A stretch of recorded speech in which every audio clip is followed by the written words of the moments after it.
সেনাবাহিনীর ট্রেনিং পুলিশের ট্রেনিং এক না। সেনাবাহিনী কোন মব ক্যান্টনমেন্টে যদি ঘেরাও করতে যায় তারা পাখির মতো গুলি করে দিবে, এটা হিসেব করে দেওয়া উচিত। সেনাবাহিনীর ট্রেনিং কিন্তু আপনাকে চুমা খাওয়া না।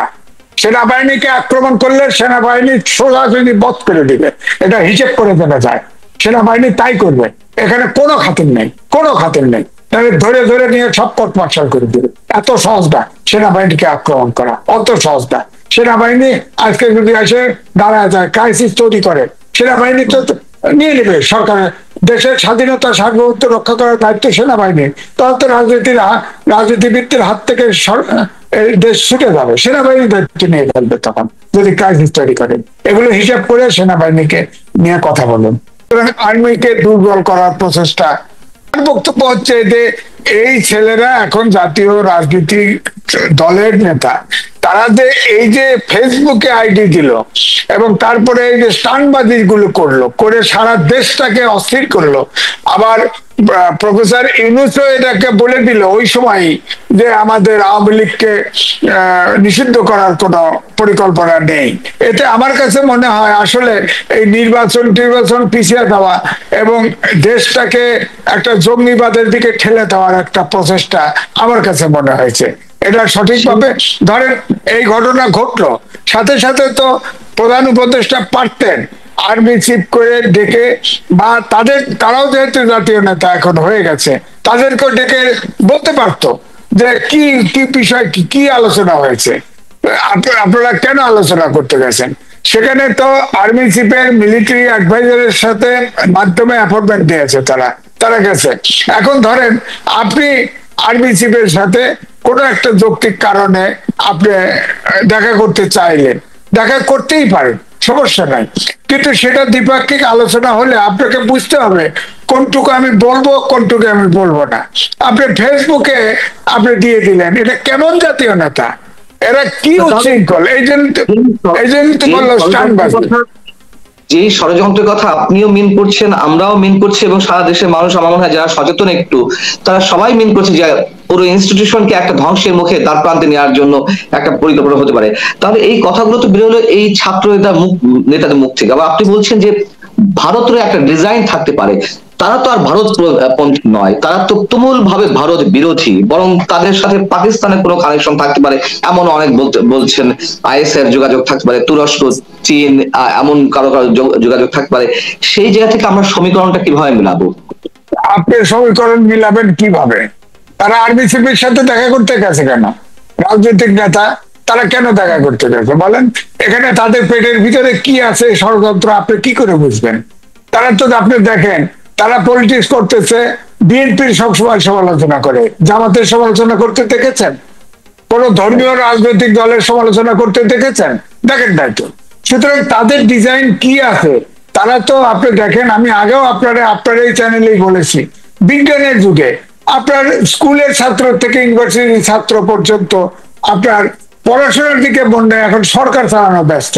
এই যে 7টা বছর এইখানে 7টা ব্যাচ জড়িত আছে, 7টা বছর 7টা জেনারেশন যে গ্যাপ তৈরি হয়ে গেল এই বিজ্ঞানের যুগে, যেখানে মানুষের রিপ্লেসমেন্ট বিজ্ঞান করতেছে, প্রযুক্তি করতেছে, সেখানে দেশটা চলবে কিভাবে এই চিন্তা তো কারণ নাই। এবং তারপরে দেখেন 52 সাল থেকে যত আন্দোলন করেছে সব আন্দোলনের অগ্রভাগে ছিল ছাত্র, কোন ছাত্র সরকারের অংশ হয় নাই, কোন ছাত্র বিতর্কিত হয় নাই। এরা তো নানান রকম বিতর্কে জড়িত, নানান রকম কথা শুনতেছে, এবং তাদের নিজেদের ভিতরে কিন্তু আপনার সমঝোতা নাই, নিজেদের ভিতরে ঐক্য নাই। দেখেন না, দেখা করছে সে একজন সার্বিক যে টিমের সাথে ছিল সেও বলছে যে না এইভাবে বুঝি নাই, এইভাবে বুঝেছি। হ্যাঁ, পাটোয়ারি সাহেব বলেছে, তারপর মান্নান বলেছে, এক একজনের এক এক বক্তব্য। তাহলে তারা তো কমন ডিজাইনেও চলছে না। একটা অংশ তো পার্টি ভেঙে আরেকটা হয়েছে, এবং আমার জানা মতে আরো 2টা পার্টি একটু ভেঙে হবে, এবং ছাত্ররা কিন্তু আস্তে আস্তে ছোট হয়ে আসতেছে। ধরেন আমার থানা, পাবনার সাথিয়া থানা, সেখানে যে আপনার এই দল হয়েছে ছাত্রদের দল, সেখানে তো তাদের কোনো লোক নাই, তারা শিবিরের পোলাপান নিয়ে এটা একটা দল করেছে, ওই জাতীয় নাগরিক পার্টি করেছে। তাদের তো কোনো, বা ঢাকার ওই কয়েকটা হলের বাইরে তো আর কোনো লোক নাই, তেমন লোক নাই। এই কিছু সমর্থক সংগঠন রাজনৈতিক দল আছে, আপনি বোঝেন, আমিও বুঝি, এই দলগুলো নিয়ে একটা মেরুকরণ হচ্ছে এই দেশে অশান্তি তৈরি করা, এবং যাতে এই সরকারও আপনার সবকিছু নিয়ে পলিটিক্স করার চেষ্টা করছে। এই তো বললাম, এই ঘটনাটা প্রধান উপদেষ্টা এইভাবে কথা না বলে তাদেরকে ডেকে যদি জিজ্ঞেস করতো তাহলে তো ঘটনাটা উদ্ধার হতো। এখন তো আমরা তো মেন নেত্র নিউজ, ওই নেত্র নিউজে সব জায়গায় ছাপা হচ্ছে, আর ছেলেরা যা বলতেছে তাই শুনতেছি। আমি তো হতাশ যে এই ছাত্ররা যে সম্ভাবনা তাহলে তো নাই। সেই আমি আগের মধ্যে বলতে হয় যে আমি নির্বাচনের সময় তিনটা আপনার বড় বড় নেতা দিয়ে কিংস পার্টি করেছিল, তাদের একজনেরও জামানত থাকে নাই। এই ছেলেরা ইতিমধ্যে যে ইমেজ তৈরি করে ফেলেছে, তারা ইলেকশনও করবে, বলে যে 300 সিটে আসন দিবে, 300 সিটের একটাও পাস করবে না, দেখবেন সব জামানত বাজে আসতে হবে। তো সুতরাং এটা তো আমরা প্রত্যাশা করি নাই। এর পরে যে ফ্রাস্ট্রেশনটা তাদের ভিতরে ঢুকবে, অর্থাৎ আমি বলছি এই 7টা বছরের জেনারেশন গ্যাপ আমাদের সমাজে হবে। 1.5 কোটি লোক বিদেশে আছে, অটোমেশনের যুগে কাউকে এই শিক্ষা, আমাদের দেশে যে শিক্ষা হয় এই শিক্ষা নিয়ে তো বিদেশেও লোক দিতে পারবে না। তা আমরা তো খুবই ব্যাংক্রাপসির ভিতরে পড়ে যাবো। এই জন্য আমি বলবো যে এই ছাত্ররা যেভাবে স্টানবাজি, উশৃঙ্খলতা, কথার ভিতরে যে দাম্ভিকতা, অহম্মিকতা, হুমকি ধামকি, এরে রক্ত দেব, এরে এই দেব, জাতীয় সংগঠন এরা রক্ত দিতে চায়, এখনো খালি রক্ত দিতে চায়। বাইরে 71-কে এবং আপনার 24-কে এক জায়গায় দান করতে চায়, গণপরিষদ করতে চায়, বাংলাদেশের প্রতিকার নাম, বাংলাদেশের নাম বদলায় দিতে চায়, সংবিধান নতুন করে লিখতে চায়, সব 24-এর জন্য। 71-এর চেয়ে বড় আন্দোলন হয়েছে এটা। 71 তো বাংলাদেশের নাম কি করে বদলাবে? এটা কি করে বলেন? একটা শৈবালের মতন আন্দোলন যদি 71-এর সাথে তুলনা করতে হয়, তাই না? হ্যাঁ, 71-এর রাতে কেমন 71 দেখছে, আর অনেকের তার বাবাও দেখে নাই। আমরা তো মুক্তিযুদ্ধ ছিলাম, আমরা তো জানি 71-এ যে টার্মল হয়ে গেছে। 71-এ কিন্তু তাদের চাইতেও দেশের লোক বেশি সমর্থন, শুধু জামাত আর ছোট্ট 2টা মুসলিম খয়রুদ্দিন আর একটা পার্টি ছিল নাম কাস্টে, কিন্তু জামাত ছিল মূল শক্তি। জামাত ছাড়া সবাই এই আন্দোলনের আপামর জনগণ সহযোগিতা করেছে। সেখানেও কিন্তু আপনি বলতে পারবেন না যে আওয়ামী লীগের একজন নেতা মারা গেছে, নিহত হয়েছে, বা আওয়ামী লীগের নেতার ছেলে নিহত হয়েছে। এটা সাধারণ জনগণের ছেলে মেয়ে যুদ্ধ করেছে, এটা জনযুদ্ধ ছিল, এটা রীতিমতো জনযুদ্ধ।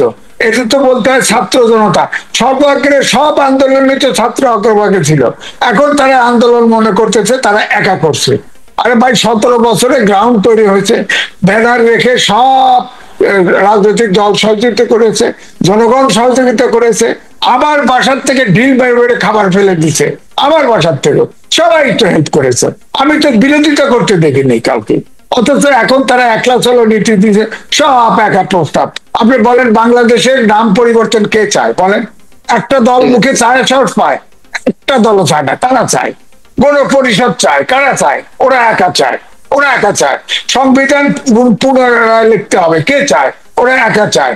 হ্যাঁ, তো ওদের একার ছাত্র একটা জেনারেশন কয় 220% তরুণরা বিশাল শক্তি, হ্যাঁ শক্তি, বিশাল শক্তি, কিন্তু আমার পরিবারের সদস্য তরুণও তো তাদের এক পতাকা তলে আসেনি নিশ্চয়ই, তাই না? নিশ্চয়ই শোনেন, আমার ফ্যামিলিতে 80 জন সদস্য আছে, এর ভিতরে তরুণ আছে 40 জন। এই 40 জন আমার কথার বাইরে যাবে? যাবে না তো। তো তরুণ হিসেব করলে তো হবে না। আর তারা যে এই ককটেল পার্টি করেছে, ককটেল মিন্স সব মতাদর্শের ছাত্র আছে এই জাতীয় নাগরিক পার্টিতে। আপনার এখানে বাম আছে, কিছু সাবেক শিবির আছে, হ্যাঁ, একমাত্র ছাত্র দল, বামপন্থী ছাত্র দল আমি কাউকে দেখি না। যারা ছিল জাতীয় নাগরিক কমিটিতে কিংবা বৈষম্য বিরুদ্ধে আন্দোলন, তাদের অধিকাংশ আবার এর মধ্যে ঢোকেনি, যারা বাম ঘরানা ছিল, কিছু এটা আসলে জামাতেরই একটা উইং হয়ে গেছে, যাই তো বলুক না কেন, এটা জামাতের একটা উইং। এই যে একটা নির্দিষ্ট সংখ্যক তরুণ গোষ্ঠী, মানে ছাত্র দল নেই, ছাত্র শিবির নেই, বামপন্থীদের অংশ নেই, সাধারণ যে ছাত্ররা তারা নেই, ছাত্রলীগ নিষিদ্ধ হলেও ছাত্রলীগের তো সমর্থক রয়েছে, তাই না? তারা এখন হয়তো আচ্ছা, চিনে নেই। তাহলে তরুণ জনগোষ্ঠীর একটা ক্ষুদ্র অংশ এই জাতীয় নাগরিক পার্টি, তারা এই যে সেনাবাহিনীকে চ্যালেঞ্জ করছে, ক্যান্টনমেন্ট এটা আক্রমণে হুমকি দিচ্ছে, এই শক্তি পাচ্ছে কোত্থেকে তারা? এটা শক্তি তারা তোতা পাখির মতো এটা করতেছে, তাদের শক্তি নাই, যাই বলেন না কেন। ওই 5ই আগস্টের আগে যে আন্দোলন করেছে, ছাত্র জনতা রাজনীতির সর্বস্তরের সমর্থন নিয়ে বাড়ছে, ওই অবস্থায় তারা এখনো আছে। তারা স্বপ্নের রাজ্যে বসবাস করতেছে। ওখানে দেখেন আন্দোলনের মাঝ পর্যায়ে থেমে গেছিল, এই পাবলিক ইউনিভার্সিটি ছেলেরা শিক্ষক ছাত্ররা বেরোনোর পরে আন্দোলন আবার বেগবান পায়। এখন তো ঢাকা ইউনিভার্সিটির সব ছাত্র নাই, ওই কয়েকটা হলের ছাত্র আছে, তাদের কিন্তু সেই আগের আওয়াজ কিন্তু কমে নাই। এই জায়গাটাই বলছি যে আমাদের দেশে বলে যে তাদের আক্কল দাঁত এখনো হয় নাই। আক্কল দাঁত অর্থাৎ পেছনের দাঁত না হলে জ্ঞান হয় না। তাদের রাজনীতি শিক্ষা, রাজনীতি করতে একাডেমিক শিক্ষা সবসময় প্রয়োজন হয় না, অশিক্ষিত হতে হয়। বহু দেশ আছে জুতা পলিশ করছে, বাদাম বিক্রি করছে, তারাও দেশের প্রেসিডেন্ট, বড় বড় রাষ্ট্রের প্রেসিডেন্ট হয়েছে। সুতরাং তাদেরকে তো, আমার কাছে তাদের আচরণ দেখে মনে হয় যে তারা এখনো প্রশিক্ষণ নেওয়া দরকার, তারা এখনো জাতীয় সংগঠন করার উপযুক্ত হয় নাই। তাদের উপরে এই দেশের জনগণ দেশ ছেড়ে দেওয়ার মতো অবস্থায় তারা যায় নাই, তাদের কাছে ছাড়বেও না। সুতরাং তাদেরকে পরিশীলিত ব্যবহার শেখা উচিত এবং দেশের হিস্ট্রি কালচার এটা মেনে চলা উচিত। তারা বুঝে হোক না বুঝে হোক, তাদের পিছনে কোনো শক্তি থাক আর না থাক, তারা তো এই কাজগুলো করছে এবং একটা বিশেষ ডিজাইনের অংশ হিসেবে আপনি নিজেও বলেছেন। আহ কিন্তু এটি করতে পারলে, যদি সেনাবাহিনীকে দুর্বল করা যায়, কাঠামোটিকে ভেঙে দেওয়া যায়, তাদের গোলটা আসলে কি কি চাইছে তারা? যদি আমরা যে আলোচনাটা করছি সেই আলোচনা ধারাবাহিকতায় আমরা একটা জায়গায় পৌঁছানোর চেষ্টা করি। আমার 1 নম্বর কথা হলো ছাত্রদের পক্ষে, আর সব দেশের এমবেসি এখানে আছে, আমাদের চাইতে খবর তারা কম রাখে না। এই ছাত্রদের দ্বারা আর কিছু সম্ভব না। হয়তো চিৎকার করে একটা পরিস্থিতি তৈরি করতে পারে, তারা পরিস্থিতি তৈরি করতেছে।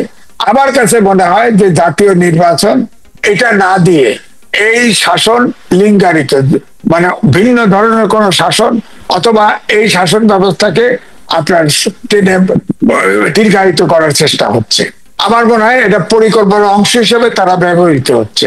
এবং তাদের যে চরিত্র, আগের যে ক্যারেক্টার, ছাত্র আন্দোলনের সময় যা করেছে ঠিক একই ভয়েসে একই ভাষায় কথা বলে, এটা আমি বলবো এটা উচ্ছৃঙ্খলতা, এটা সুস্থ এবং স্বাভাবিক দেশ সৃষ্টির লক্ষণ না।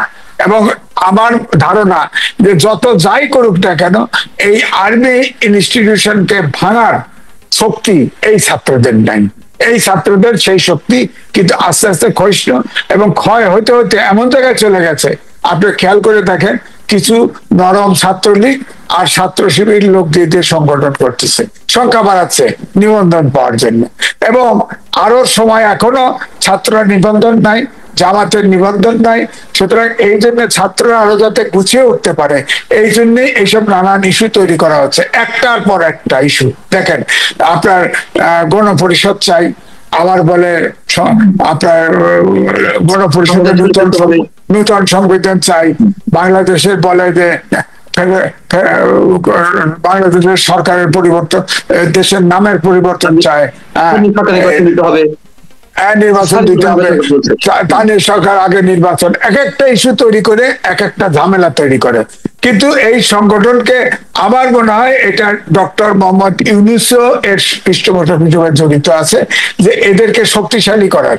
কিন্তু তাদের যে আচরণ, তারা আস্তে আস্তে ছোট হচ্ছে, ছোট হতে হতে ইলেকশন পথে যাওয়া লাগবে না, তার আগেই হাতে গোনার বাইরে চলে যাবে। এটা মানে ইলেকশন করে মানে ওই আপনার নিবন্ধন আপনার জামানত বাজেয়াপ্ত হতে অত দূর যাইতেই হবে না।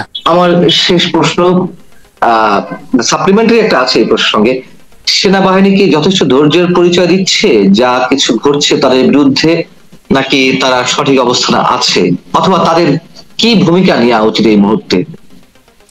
না, আমার মনে হয় তাদের এখন সেনাবাহিনী আলাদা এন্টিটি, তারা তাদের মতো ডিসিপ্লিন ফোর্স, তাদের মধ্যে তারা সংগঠিত থাকা উচিত এবং অবশ্যই জনগণের পালস বুঝে এখন আগে যেমন ছাত্রদের পক্ষে ছিল, ঠিক ওইভাবে না থেকে জনগণের পালস বুঝে তাদের অবস্থান নেওয়া উচিত।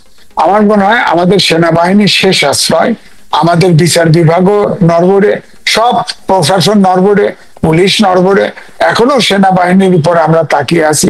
এই সেনাবাহিনী কিন্তু সুসংগঠিত থাকা উচিত, এবং সেনাবাহিনীকে যারা বিতর্কিত করতে চায়, আমি মনে করি তারা বাংলাদেশকে দুর্বল করতে চায়। সুতরাং সেই জায়গায় কারো সায় দেওয়া উচিত নাই। আপনার সেনাবাহিনী ঠিক আছে, যদি কোনো ত্রুটি বিচ্যুতি থাকে সেটা ঠিক করেন, সমস্যা নাই। সেটা তো এখন সেনাবাহিনী তো প্রধান উপদেষ্টার অধীনে, তিনি এটা তো ঠিক করতে পারেন। হ্যাঁ, এটা তো সেনাবাহিনীর তো আলাদা কোড অফ কন্ডাক্ট আছে, আলাদা বিচার কোর্ট মার্শাল ইত্যাদি ইত্যাদি আছে। সেনাবাহিনীর মতো করে চলবে। এখানে তো সিভিল কোর্টে বিচারও করতে পারবেন না। সেনাবাহিনীকে প্রধান উপদেষ্টা কিভাবে তৈরি করবে একটা দেশপ্রেমিক সেনাবাহিনী, তারা যাতে অখণ্ড থাকে, তাদের ভিতরে যাতে কোনো ইয়ে না হয়।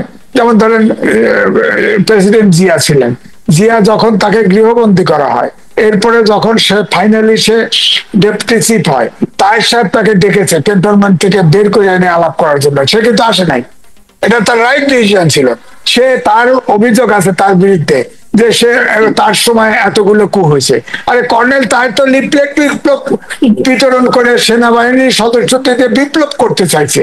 উনি দেশে তার সেনাবাহিনীর আইন অনুযায়ী যে বিদ্রোহ করতে চাইছে তার কোর্ট মার্শাল করছে, এখানে তো অপরাধ কিছু করছে বলে আমার আজকে এই জন্যই সেনাবাহিনী এ পর্যন্ত ডিসিপ্লিন ফোর্স হিসেবে টিকে আছে, এবং এটা টিকে থাকার দরকার। স্বাধীনতার সার্বভৌমত্ব রক্ষার্থে সেনাবাহিনীকে দুর্বল করে আমাদের কোনো লাভ হবে না।